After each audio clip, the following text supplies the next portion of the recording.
If there was one man who believed with all his heart in the glory that was Rome, it was the poet Publius Vergilius Maro, known to us today simply as Virgil, the greatest poet of ancient Rome, and one of the greatest in history.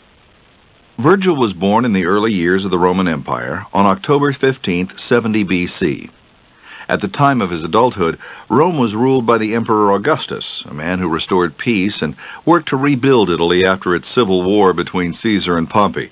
He was Virgil's friend and benefactor, and a man he deeply admired. Virgil's birthplace was a village in the shadow of the Alps, in northern Italy, near the town of Mantua. Many Italians had been drawn to this area because of its rich, fertile lands and undisturbed beauty. All the poetry of Virgil is imbued with his love of the Italian countryside and the people who cultivated it. Virgil's family was of peasant stock. His father was a farmer, probably not poor, but not wealthy either. Although the countryside of Italy was filled with splendid villas in these days, Virgil was probably raised in a modest home, with maybe the luxury of a well in the courtyard. He began to write verses when he was quite young, reflecting on the poetic beauty of country life and the rolling green hills around his father's farm. Sometime in his early life, Virgil also owned his own farm, where he kept bees and made pottery in his spare time. Many northern farmers were part-time potters because the clay of their fields was just perfect for molding and firing. Whether through pottery or the farm, or his father's farm, there was enough money so that Virgil could study for many years without having to earn an income. Although his two brothers had died in childhood, he had one older stepbrother who could help in the fields while Virgil went off to get an education. For what we would call a high school education, Virgil went off to Cremona, a northern town that was part Roman and part Gallic, that is, inhabited by the people of Gaul, which was roughly the area of today's France. It was an exciting and active place to be for a young man with an imagination. Julius Caesar, who was governor of the province, was in the middle of his triumphant campaigns in Gaul, and Cremona had become a military and social crossroads. It was both a center for supplies and a recruitment center, in which Caesar found new soldiers. Out of Cremona marched young recruits, eager for adventure and glory, and into Cremona came all the riches and plunders they brought back from those adventures. Caesar himself came to Cremona every winter to dispense whatever justice was needed. Because Cremona was a conquered territory, its people weren't entitled to the same rights as citizens of Rome, but Caesar, as was his way, had become their champion. He was lobbying to get them self-government and full citizenship like the rest of Italy, and had therefore won their loyalty and praise, probably his main goal in the first place. Virgil's admiration for Caesar and of his successor Augustus lasted his entire life and inspired much of his great poetry. At school, Virgil probably learned Greek and Latin and some literary skills. Boys at the time were taught to memorize long lists of quotations and certain mechanical rules of writing, but not much emphasis was put on experimentation or creativity. That's probably why in his farewell poetry to school, he seemed more than happy to leave it behind. Originally, Virgil intended to use his education to become a lawyer, so when he finished school, he went to Rome to study with a popular teacher of rhetoric. Although in earlier times students apprenticed themselves to a lawyer, under the new empire, professional law schools had been set up, and the curriculum consisted mostly of debates over imaginary problems, debates that focused more on the style and flourishes of the rhetoric than on the issues themselves. The world of literature can ever be happy that, as a lawyer, Virgil was a complete failure. He was tall and ungainly, spoke with a provincial accent, and was painfully shy. He argued only one case in court, which was a disaster, and then he promptly gave up the law. Rome was not a waste of time, however. During his stay there, Virgil developed more cosmopolitan interests and a devotion to city life. He may also have made the acquaintance at school of Octavian, soon to be Augustus, Emperor of Rome. There's a poem dedicated to the young Octavian that's believed to be one of Virgil's early works. Virgil was 21 when Caesar swept across the Rubicon from Gaul into Italy and launched a civil war with his foe Pompey. Some people believe Virgil fought in one of the early campaigns and then was discharged because of poor health. Others believe this is unlikely, mostly because of Virgil's character and physical condition. He was fragile his whole life and suffered from a continuing illness that may have been tuberculosis. He was also, as we've said, shy and retiring, given more to dreaming than to fighting. But whether he fought or not, there's no question he must have found Caesar's victory glorious and inspiring, since he was a devout fan of the man and of the empire. He never regretted the loss of the Republic, which he felt was far less imaginative and grand. He was filled with an exalted vision of the mission of Rome, and especially of Augustus, who followed Caesar, and restored peace after years of war and internal struggle. In spite of his admiration for Caesar, Virgil hated and feared civil war, and the turbulence it brought to Italy's citizens, both in the cities and the country. Civil wars plagued Italy for almost 20 years, when Virgil was between the ages of 20 and 39, and he spent most of that time as a recluse, devoting his days to poetry and studies connected with it. When Virgil was still a young man, a remarkable poem was published by Titus Lucretius called On the Nature of Things, which described the views of the Greek philosopher Epicurus. It was a poem that would have an enormous effect on Virgil, both personally and creatively. Epicureans believed the universe was made of atoms, which formed different combinations to create everything in existence. Even the gods and the soul itself are made of atoms, and when the body dies, these atoms break up. Therefore, they believed in no afterlife, and thought prayer was a waste of time. The goal was simply to live in harmony with the universe while one was alive, and when that was achieved, one attained the highest pleasure. The poem On the Nature of Things affected Virgil in two very profound ways. One was that the poem was written in hexameters, just as Homer's work, the Iliad and the Odyssey, had been. A hexameter is a line of verse consisting of 6 metrical feet. Tennyson once called it the stateliest measure ever molded by the lips of man. Homer wrote his poems in Greek. At the time of Virgil, the hexameter hadn't yet been perfected in Latin, but he would soon change that. Secondly, the views expressed in Lucretius' poem, the views of the Epicureans, appealed strongly to Virgil's mind. As a person whose roots were in the country and nature, he liked the concept that everything around us is real and not ideas of the mind as other philosophers such as Plato had proposed. During the Roman Empire, educated people became dissatisfied with religion and began to turn to Greek philosophy for answers to their questions. Virgil, too, seemed to be on a quest. Sometime after reading On the Nature of Things, he left Rome and settled in Naples, where an Epicurean philosopher named Cicero had a school. The move was partly inspired by his interest in philosophy, and partly by the beginning of the Civil War, which had made life in Rome chaotic and unpredictable. Virgil spent quiet years at Cicero's school, studying and writing, while Caesar conquered the world and died, and while Antony and Octavian rose to power. Once he was emperor, Octavian became known as Augustus, and he remained a friend of Virgil's throughout his rule. Although he was still shy and somewhat unworldly, Virgil came to know many young men who were rising to prominence. Since Epicureanism was fashionable, he met many of them at the school. Others he met simply because Naples was a popular resort town for young men. In spite of his retiring ways, Virgil made friends easily. He had a good sense of humor, a perceptive mind, and deep feelings. He never married or had children, and if he had any romances, they're unknown to history. The year 41 B.C. was a year of turmoil and despair back in Virgil's homeland of Cremona. Octavian, now Augustus, had taken power and found an empty treasury waiting for him.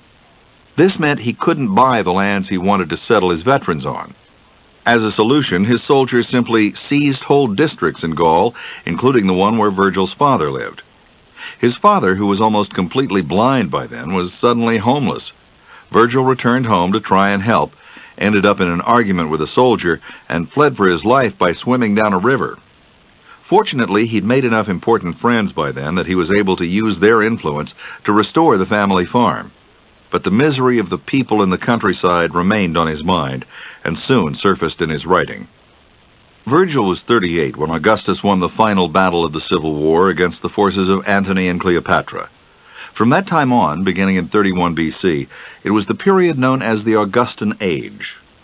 Like most Romans, Virgil felt tremendous relief that the wars and turmoil were over, and he was deeply grateful to the man who made it possible. Augustus was sole ruler of the Roman Empire now, but he claimed he was anxious to preserve the Republic and its constitution. While he was in power, he worked to restore peace and stability and to awaken in Romans a sense of national pride and appreciation for their history and traditions. Traditional values like bravery, duty, responsibility, and devotion to family became all-important. Virgil, with his simple country background, was already deeply attached to the virtues and religious traditions of his nation, and so he was the perfect messenger for a new age. Virgil was still in his 30s when he published his first poems, entitled Eclogues. They tell of the people in the countryside, of the seizures of farms, the escape from the soldiers, and the suffering of those who'd lost their homes. He includes his friends, the past troubles of his country, and its hopes for the future. The success of the Eclogues when Virgil released them was enormous. Composers set them to music, and they were sung in theaters. With his first published work, Virgil had become the empire's favorite poet. When it was suggested he write another poem, one to complement Augustus' new efforts in restoring agriculture, he readily agreed. The man who made this suggestion to Virgil was Maecenas, a minister of Augustus, and a man who'd newly come to power. Maecenas was a polished aristocrat and an expert negotiator, who became the greatest diplomat of the age. He was also a man who loved literature and who took it upon himself to become a patron of Roman writers. It was the belief of Maecenas that literature should guide the way into the new era, by exalting past glories and firing present imaginations.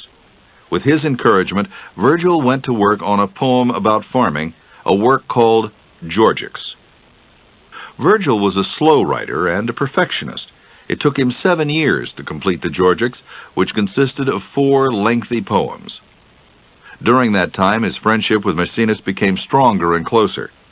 Maecenas gave him a villa on his own valuable land in Rome, hoping he could tempt him to settle in the city. But Virgil seldom used the villa. He preferred to do his work in the country, which seemed a logical choice since he was writing about the country and farming. Maecenas didn't take the rejection personally, and the two remained friends for many years. It was Virgil who introduced Maecenas to Horace, the other great poet of Rome, and a man who, at the time, was living in poverty and obscurity. Virgil felt he was deserving of patronage and encouraged Maecenas to take him under his wing. As a result, Horace ended up with an estate in the country, complete with tenants and servants, and more importantly, he ended up with the means to pursue his writing and his fame. He loved and felt gratitude to Virgil for the rest of his life. While Horace was working in the country on his classic work called Odes, Virgil was writing nothing. But he was thinking, and he was thinking grand thoughts. He had decided to dedicate himself to a task that would occupy the rest of his life. His great epic, the Aeneid. The Aeneid was to be the ultimate expression of his patriotism, the lasting tribute to the glory of Rome, past, present, and future. By 19 BC, when Virgil was 49 years old, he'd been laboring on his epic for 12 years, and still hadn't published even one verse. He had read some of it to Augustus, but the rest he kept to himself. He felt it was imperfect, unworthy of his original vision, and planned to spend at least another 3 years on it. He made his friends promise that if anything happened to him, they would destroy it. Meanwhile, he decided to take a break from his writing and travel to Greece, perhaps for research, since parts of the Aeneid were set in Greek waters, or perhaps just for relaxation. While Virgil was in Greece, so was Augustus, returning from a long tour of the East. He made the suggestion that they travel together to the town of Megara to examine the ruins there, and Virgil agreed. It was to be his last journey. The day the two friends set out for Megara was unseasonably hot, and Virgil, who was always frail in health, fell ill with a fever. Augustus refused to abandon him in Greece and set out to take him home by the easiest route he could think of. But even then, by the time they reached the Italian seaport of Brindisi, Virgil was dying. What occupied his mind as he lay in his deathbed in Brindisi was not his imminent death, but his unfinished poem. He asked his friends to bring him his manuscript so he could destroy it, but when they couldn't get a hold of it in time, he instead made it his last wish that they burn it for him. Augustus, who had heard just a small part of the poem, understood nevertheless that it was not a work to be destroyed, but to be celebrated. After Virgil died, Augustus forbade his friends to destroy it, and instead had it published. With the release of the Aeneid, Virgil took his place as one of the great poets of the ages. Virgil died on September 21st in the year 19 BC at the age of 49. With his passing, his friend Horace, whom he'd helped get started, became the official poet of Rome. Augustus went on to rule Rome for 22 more years, but the character of his age had already been set by the great poet Virgil.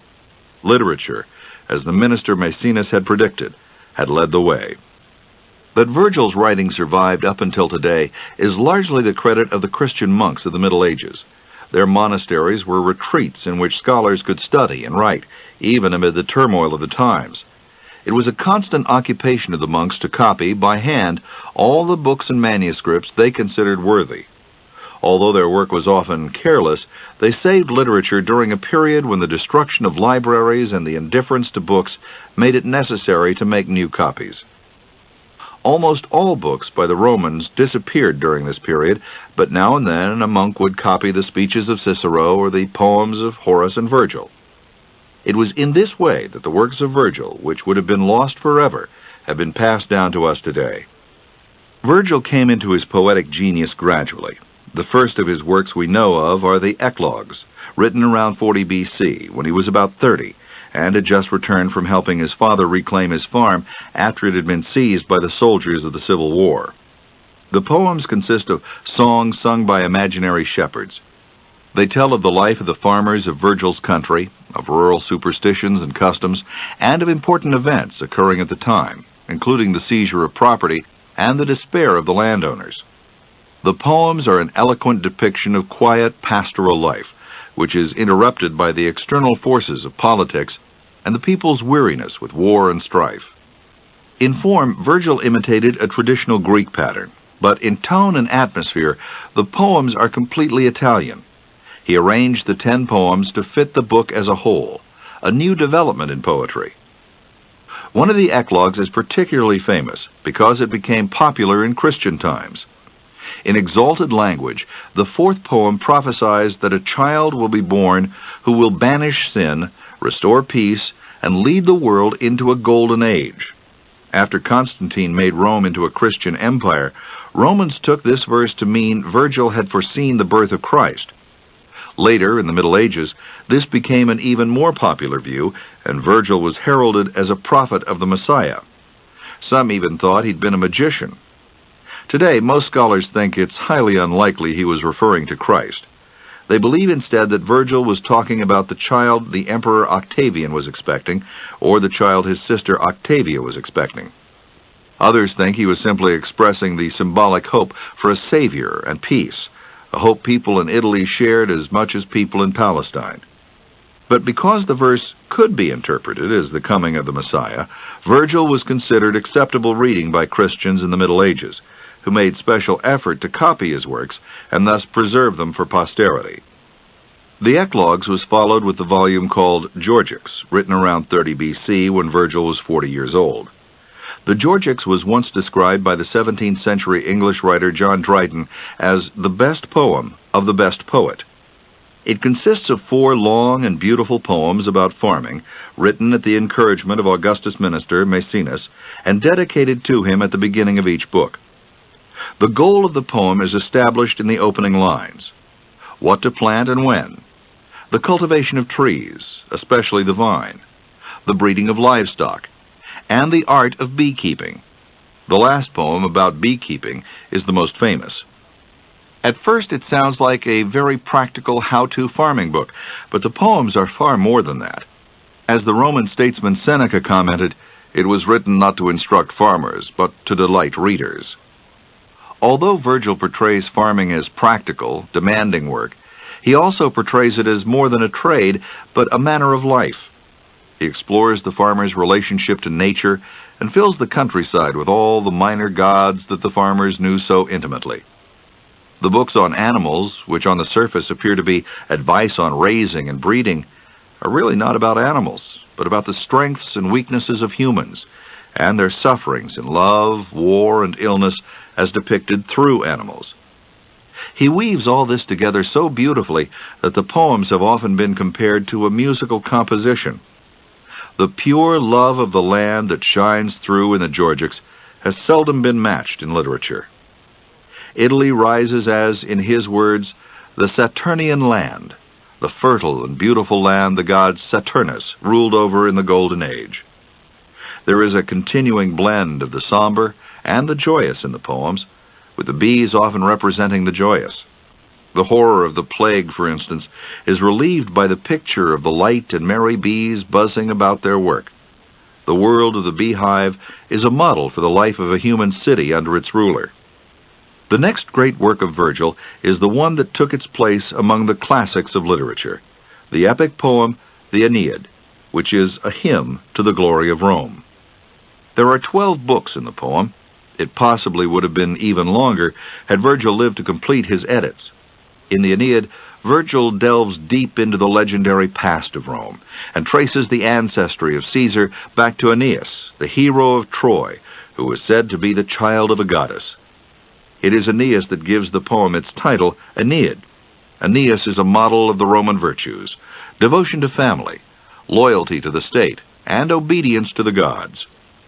From the start, Virgil took his inspiration from the poet Homer, who had written the Iliad and the Odyssey 800 years before him. The first 6 books of the Aeneid follow the themes of Homer's Odyssey, and the last 6 books follow the themes of the Iliad. His hero Aeneas is often patterned after Homer's heroes Achilles and Odysseus. The story tells of the wanderings and heroic adventures of Aeneas after the fall of Troy to the Greeks, from Asia Minor to Italy. Aeneas is the instrument of destiny, fated to found a glorious city, the servant of a vision that is far greater than he himself. When he reaches Italy, he forms a new nation and founds the royal line of Latium, from which descend the Julian family, the Caesars, whose latest leader, Augustus, had saved Rome and established world peace. The poem isn't just about Aeneas, however. It shows Rome as the fulfillment of a divine plan and described all the achievements in its history up until Virgil's own time. In the poem, the god Jupiter says of the Romans, "To these I set no bounds in space or time. I have given them rule without end." And of the reign of Augustus, the gods say, "Then shall the harsh generations be softened, and wars shall be laid aside." Virgil glorifies both Rome and Augustus in his poem, but he also reminded Romans that power must be used wisely. One of his best-known quotes is when he admonishes them to spare the submissive and war down the proud. To Virgil, the destiny of Rome was to first conquer the world, then spread civilization and the rule of law.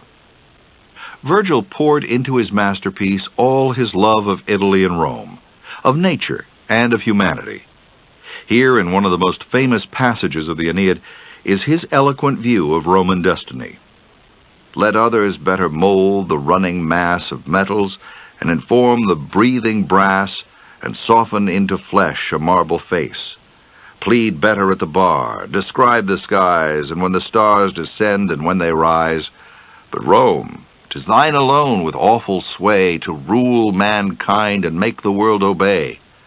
Disposing peace and war thy own majestic way, to tame the proud, the fettered slave to free, these are imperial arts, and worthy thee." Just as Homer's work had inspired Virgil to dedicate his life to writing a great epic poem about the glories of Rome, so would Milton, 1,600 years later, dedicate himself to writing a great epic poem about the glories of God, Paradise Lost. It was Virgil and his Aeneid that had inspired Milton and had convinced him the epic was the highest form of literature. So poet had inspired poet had inspired poet. In his own time, and still today, Virgil was the empire's poet. He was devoted to the new ruler, he loved peace and virtue, and he was Italian rather than Roman, able to reflect the spirit of not just the capital city, but the broader empire itself. He was the ideal man to blend the past and the present. He became the spokesman for Roman ideals and achievements, yet he also expressed the pain and suffering of the individual who unwittingly plays a role in the rise of any great nation. Yet Virgil is more than a messenger and spokesman of ancient Rome. His themes transcend his time and place, and speak to nations and people of all time. And his art form, which nears perfection in both form and content, is still studied and admired. Perhaps the greatest work of Latin verse, the Aeneid itself was admired even in the age in which it was written, and soon became one of the leading school books of the civilized world. As time passed, Virgil was looked on as the supreme poet, philosopher, and prophet. Copies of the Aeneid were placed in temples so people could consult them. People used them for prophecy, opening a poem at random and interpreting the first passage they read. In 4th century Rome, non-Christians who opposed the church used Virgil as their Bible. Dante made Virgil a character in his book, The Divine Comedy. Virgil served as his guide on his mythical journey through hell and purgatory and right up to the gates of paradise. The Aeneid and Virgil's other works had a profound influence on literature that followed them, from Dante to Milton to Wordsworth and Tennyson to T.S. Eliot in the 1900s. For 2,000 years his work has endured and influenced human thought and art.